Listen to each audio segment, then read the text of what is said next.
días, bienvenidos todos al seminario virtual titulado Microorganismos promotores del crecimiento vegetal, reemplazo o complemento de la fertilización. Quería, agradecerle a todos por sumarse a esta actividad virtual. Me presento brevemente. Yo soy Julius Corichoner, soy profesor de edafología en la Facultad de Ciencias Agropecuarias de la Universidad Nacional de Córdoba. Soy ingeniero agrónomo y doctor en ciencias agropecuarias. Antes de comenzar la actividad y presentar también a los disertantes, quería, agradecer a la Facultad de Ciencias Agropecuarias de la UNC, a la coordinadora del módulo, a Susana Han, que estaba recién por ahí, ahora debe haber apagado la cámara, a la Secretaría de Extensión y al área de Comunicaciones, que nos ayudaron a difundir todo en estas condiciones de virtualidad completa. También a los colegas de la Cátedra de Edafología, que estaban haciendo difusión, recién me preguntaban por la charla, y al Centro de Estudiantes también, que difundió la charla, y especialmente a los disertantes, a Ezequiel y a Francisco, por disponer de este tiempo, estar presentes aquí, para exponer sus ideas, cuestiones en las que vienen trabajando y todo respecto a biofertilizantes. Para ponernos un poco en contorno y en entorno, les cuento que esta actividad la diseñamos desde el módulo de fertilidad y fertilizantes del área de consolidación en sistemas de producción extensivos, y pensamos que sería muy interesante, hacerla extensiva a demás interesados, más con las facilidades que nos ha impuesto adaptarnos a la virtualidad. La verdad que creemos que el área de biofertilización está en constante avance, así que nos pareció una muy buena idea este año incluir dentro del dictado del módulo de fertilidad de suelos y fertilizantes, en el área de consolidación, incluir un pequeño espacio que sea alusivo, ¿sí? Les comento, van a ser 2 presentaciones.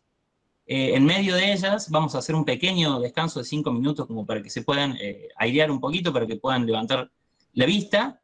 Y como somos muchos, ya somos 120, y el chat constantemente va bajando, lo que vamos a tratar de hacer es que nos vamos a guardar las preguntas para el final, ¿sí? Para poder también respetar los tiempos. Entonces, ustedes váyanse anotando las preguntas y a quién va dirigida de los 2 disertantes, y al final vamos a hacer un espacio de preguntas donde las van a poder canalizar. Yo les recomiendo que al final, en el espacio de preguntas, pueden abrir el micrófono, y si no, la pueden hacer por chat, nosotros vamos a estar atentos a leerlas. Pero siempre es bueno escuchar a quien hace la pregunta. Les vuelvo a pedir que a todos, excepto a Ezequiel y a Francisco, que silencien los micrófonos y que apaguen las cámaras, así la conexión no se vuelve pesada, ¿sí? Creo que he dicho estas cosas, voy a presentar a los disertantes, ¿sí? Por un lado, ambos tienen la cámara prendida, así que para quienes no los conozcan los pueden ver.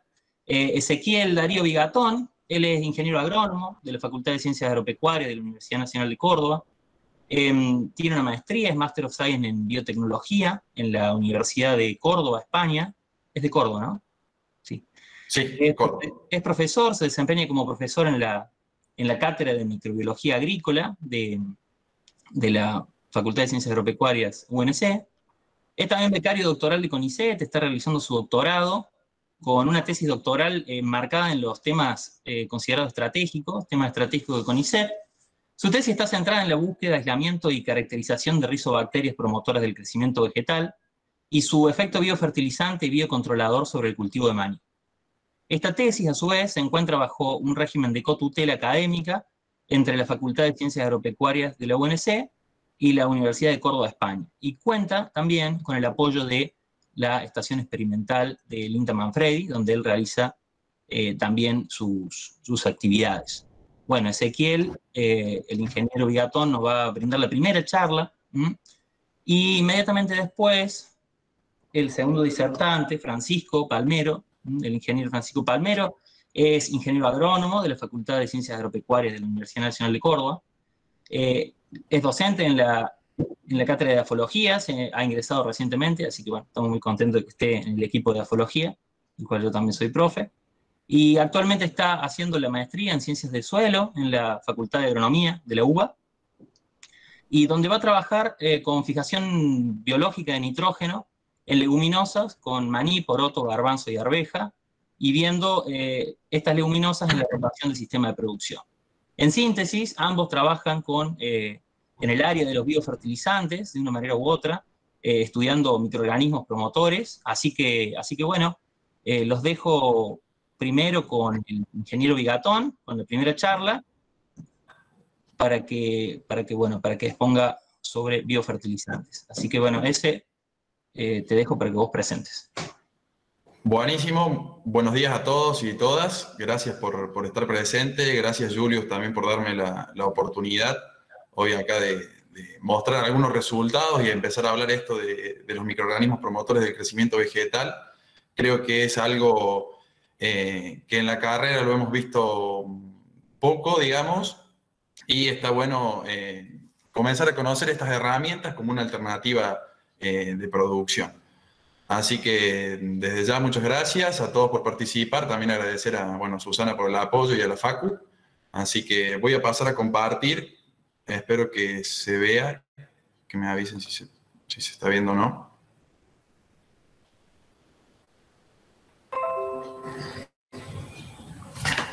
Sí, se ve perfecto. ¿Se ve perfecto? ¿Se ve el puntero también? Sí, se ve un puntero láser. Genial. Bueno, como bien dijo Julius, esta charla va a estar centrada en microorganismos promotores del crecimiento vegetal y hemos planteado como una pregunta, una incógnita ahí, que es si los podemos considerar como un reemplazo o como un complemento a la fertilización química. Aquí vamos a dar, el objetivo de este encuentro sería discutir el uso y los beneficios de estos microorganismos promotores del crecimiento vegetal para ser aplicados en la agricultura, ya sea tanto extensiva como también intensiva. Yo les voy a hablar un poquito, voy a hacer una breve reseña histórica de estos microorganismos promotores del crecimiento, es decir, por qué estamos hablando de microorganismos promotores del crecimiento hoy. Les voy a dar algunas generalidades sobre organismos, por ejemplo, que estos microorganismos presentan para la estimulación del crecimiento. Voy a mostrar algunos resultados de mi tesis doctoral. Como bien dijo Julio, yo estoy trabajando en maní, con estos microorganismos promotores del crecimiento vegetal. Tengo experimentos tanto a campo como en laboratorio, y les voy a mostrar algunos de los experimentos que tengo a campo, y también algunas investigaciones que se encuentran a nivel bibliográfico, en donde combinan, justamente ya que estamos en el módulo de fertilidad, la utilización de fertilizantes de tipo químico y estas rizobacterias. Ahora bien, la utilización de microorganismos promotores del crecimiento vegetal comenzó mucho antes de que los microorganismos se conocieran como tal. Ya desde tiempos inmemorables, vemos aquí desde antes de Cristo, por ejemplo, Teofrasto, que era un discípulo de Aristóteles, él ya hablaba en una obra que escribió de Causis Plantarum, hablaba sobre los beneficios que traía mezclar suelos provenientes, por ejemplo, del cultivo de leguminosas, para mejorar la productividad en otros sitios o en otros suelos más pobres, en donde estos cultivos no eran comunes. Es decir, de cierta forma ya estaba hablando de lo que hoy conocemos como los microorganismos fijadores de nitrógeno. Por el año 1885 ya se comenzaron a estudiar lo que se conoce como hoy en día son las micorrizas. Albert Frank las descubrió en árboles frutales, y se comenzaron a estudiar los beneficios de estos hongos simbióticos, ya sea tanto en las plantas como también en cultivos, por ejemplo, en mecanismos de solubilización de fósforo, absorción de nutrientes y absorción de agua. Siguiendo un poco la línea del tiempo, otro gran descubrimiento, otro gran hito en lo que es microorganismos de promoción de crecimiento o fijadores biológicos de nitrógeno, en el año 1888 estos investigadores comienzan a estudiar cuál era el efecto de los nódulos que se veían en las leguminosas. Por ejemplo, Beijerinck fue el primero que logra aislar una bacteria fijadora biológica de nitrógeno, y a su vez también inocular con ese aislado plantas de guisante que se encontraban en un suelo que no poseía cepas de estos microorganismos y ve cómo comienza el proceso de infección y formación de los nódulos. A su vez, también más reciente, el descubrimiento del Bacillus thuringiensis, un microorganismo muy famoso, importante, un biocontrolador, decimos el biocontrolador más efectivo de los últimos tiempos, por allá en el año 1901, se lo descubre y se lo clasifica con el nombre de Bombyx mori, y para el año 1915, en la ciudad de Turingia, en Alemania, ya se lo clasifica dentro del género Bacillus como Bacillus thuringiensis. Y aquí ya comenzamos a hablar de bacterias y uno de los grandes hitos dentro de estas rizobacterias promotoras del crecimiento vegetal. Ahora bien, microorganismos promotores del crecimiento vegetal o rizobacterias promotoras del crecimiento vegetal, ese término como tal se comenzó a emplear por allá en el año 1978, en donde dos investigadores, Kepler y Scotch, establecieron una serie de postulados que debían cumplir los microorganismos para ser considerados como promotores del crecimiento y especialmente rizobacterias promotoras del crecimiento vegetal. Uno de ellos es que debían ser inocuos para los seres humanos. ¿A qué hace referencia esto? Como el uso va a ser en la agricultura, en la producción de alimentos, y va a ser manipulado por el hombre, deben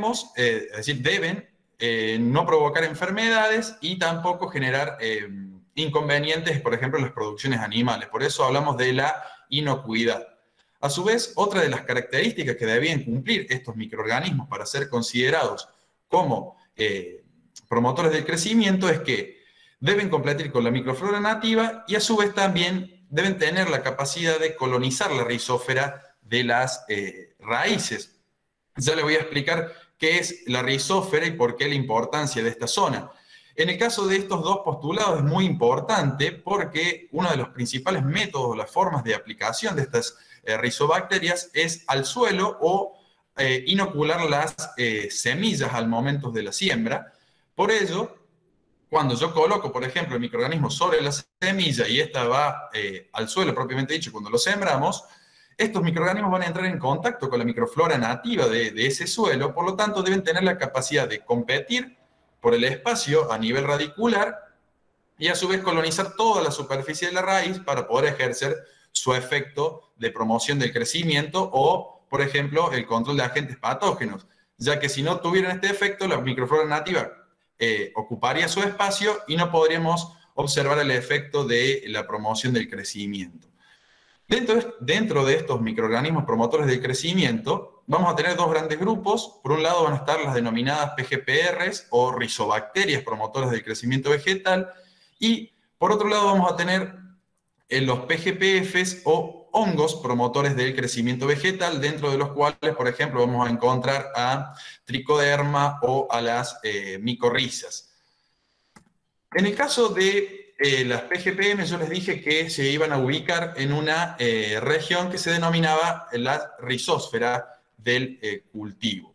La rizósfera del cultivo, como podemos observar aquí en la imagen, es un espacio, un volumen de suelo que está comprendido entre el rizoplano, es decir, la superficie más externa de las raíces, es decir, de la cutícula radical, y el extremo más distal de los pelos radicales. Ese volumen de suelo es considerado como la rizósfera y es el sitio donde nuestros microorganismos promotores de crecimiento vegetal y a su vez también la microflora nativa del suelo va a desarrollarse, producto que es el sitio de mayor actividad en el suelo.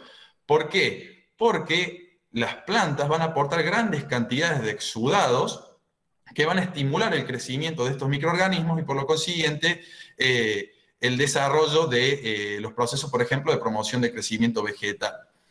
En esta rizósfera va a ocurrir un efecto que se denomina efecto rizoférico. El efecto rizoférico va a depender ya sea tanto del número de microorganismos y también del nivel de exudados. Es muy importante tener en cuenta que el nivel de exudados va a estimular el crecimiento de las bacterias, no solo de las bacterias que incorporamos a través de los procesos de inoculación, sino también a la microflora nativa del suelo. De ahí la importancia de que nuestras rizobacterias o lo que nosotros estemos utilizando como biofertilizantes, ya sea un hongo, tenga la capacidad de colonizar las raíces y aprovechar al 100% esos exudados radicales. En el caso de las rizobacterias promotoras de crecimiento vegetal, van a presentar dos tipos o dos grandes mecanismos ya sean directos de promoción del crecimiento o mecanismos indirectos de la promoción del crecimiento que van a estar relacionados principalmente al proceso de biocontrol, que no es motivo de esta charla, sino que nos vamos a centrar en los mecanismos directos. ¿Por qué denominamos directos? Porque generalmente afectan al metabolismo primario de la planta, es decir, los exudados que liberan estas bacterias provocan cambios a nivel del metabolismo primario de las plantas. ¿Y cuáles son esos mecanismos? Tenemos la producción de fitohormonas, como auxinas, giberelinas y citoquininas, que van a ser producidas por los microorganismos o inducidas por parte de los microorganismos para que el propio vegetal lo sintetice.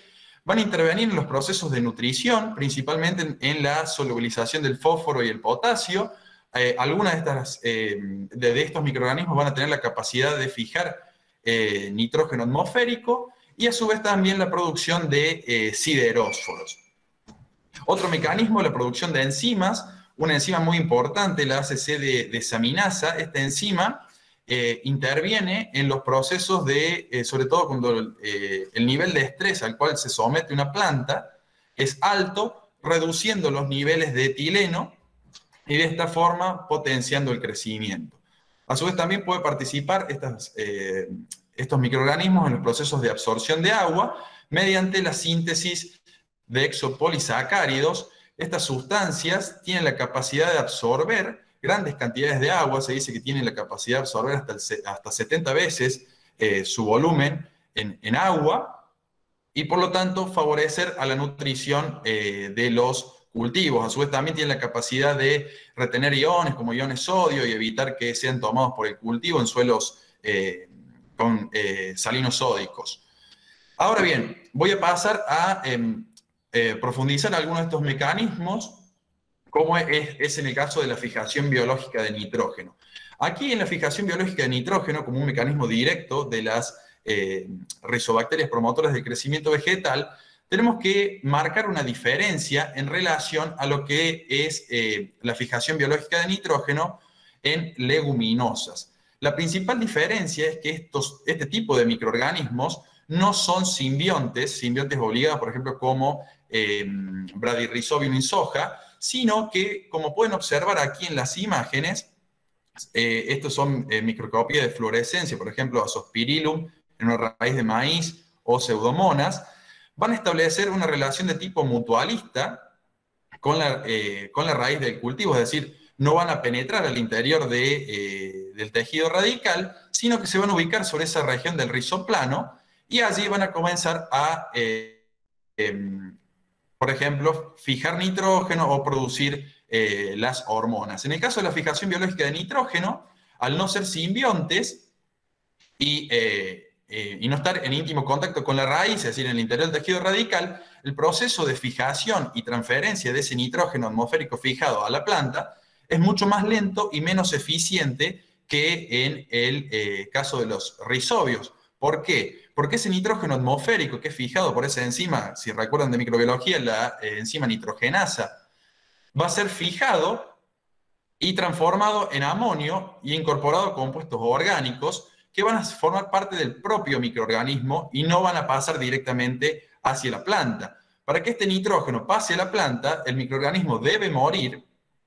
Al morir, pasa por un proceso de descomposición, es decir, pasa a formar parte de la materia orgánica de ese suelo, se va a descomponer mediante el proceso de amonificación, se va a liberar ese nitrógeno de las estructuras carbonadas.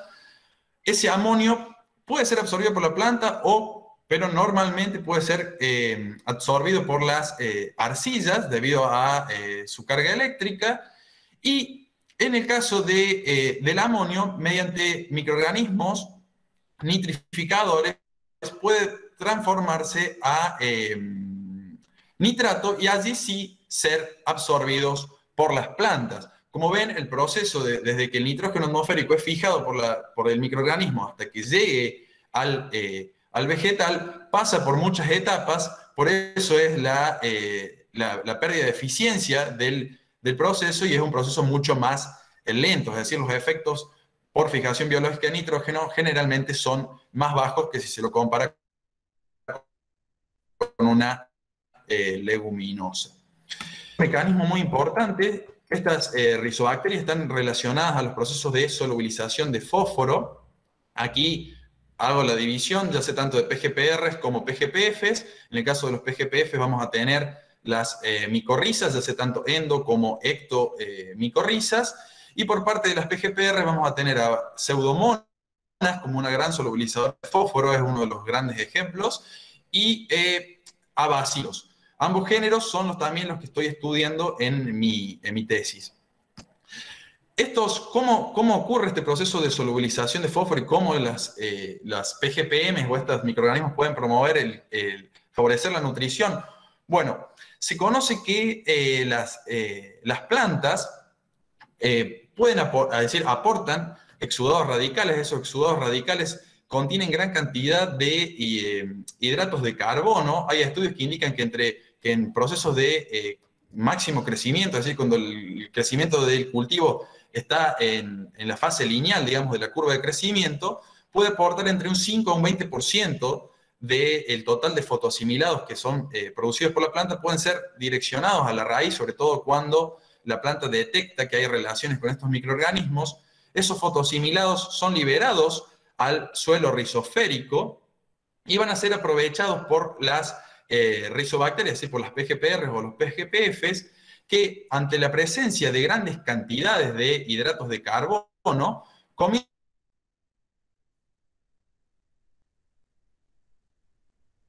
estos metabolismos de superar tienen como consecuencia la liberación de grandes cantidades de ácidos orgánicos, producto que comienzan a realizar lo que se denominan las oxidaciones incompletas, y también recuerdan parte de lo que es las vías metabólicas en microbiología.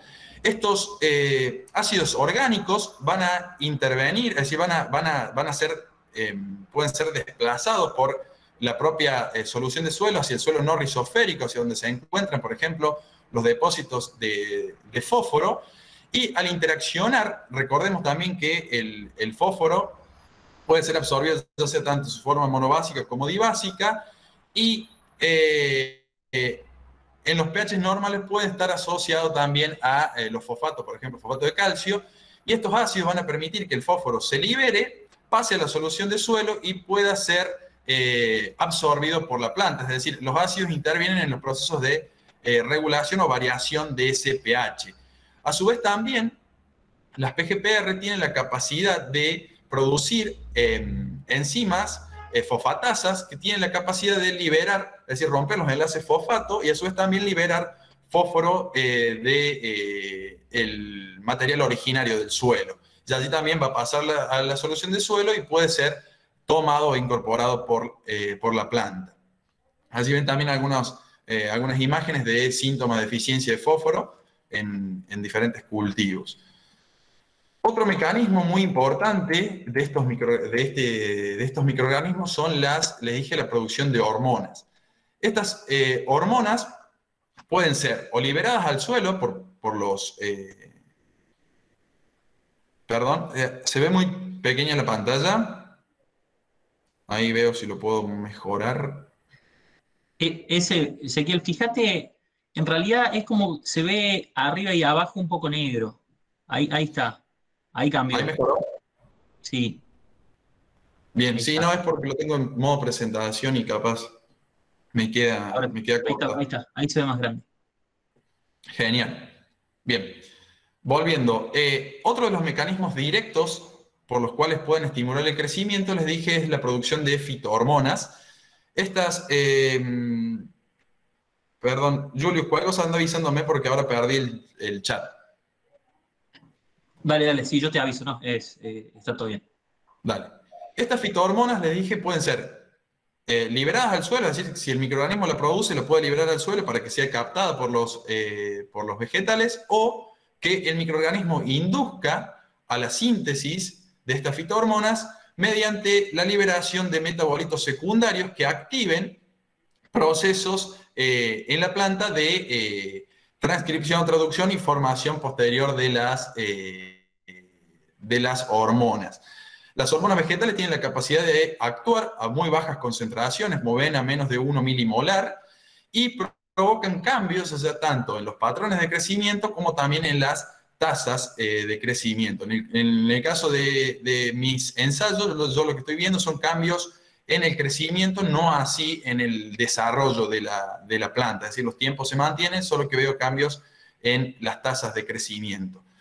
Estas hormonas que son producidas por los microorganismos principalmente son auxinas, citoquininas, gibberelinas, y frente a situaciones estresantes pueden producir ácido abscísico, etileno y, como les dije también, para reducir el efecto de etileno, la enzima está ACC desaminasa.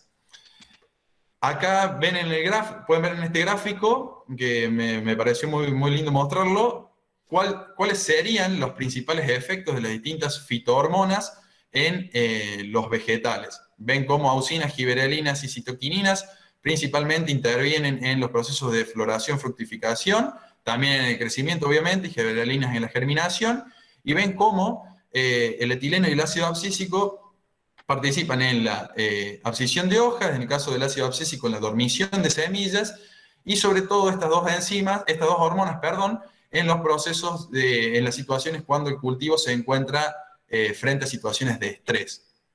Ahora bien, en el caso de las auxinas, estas son consideradas como las principales fitohormonas producidas por los microorganismos, o la mayoría de los microorganismos producen auxinas. Estas auxinas van a ejercer sus efectos sobre los meristemas en procesos de división, es decir, afectando la división celular, la extensión celular y también los procesos de diferenciación. Esta es una imagen que corresponde a mis ensayos en cámara de germinación, por ejemplo, y vemos cómo las auxinas ejercen su efecto principalmente sobre el sistema radical, y vemos una planta control y una planta tratada con los microorganismos, y vemos cómo el sistema radical ha aumentado el crecimiento, o sea, tanto de raíces laterales, es decir, afectó la división, extensión y a su vez diferenciación de células de raíces laterales, aumentó el largo de la raíz principal, esta es una plántula de maní, eso no lo aclaré, y con ello el volumen de suelo explorado. La mayoría de estos microorganismos van a sintetizar auxinas por la vía que se denomina la vía del aminoácido del triptófano, y van a ir, mediante procesos de interconversión, van a ir llegando al ácido indol acético.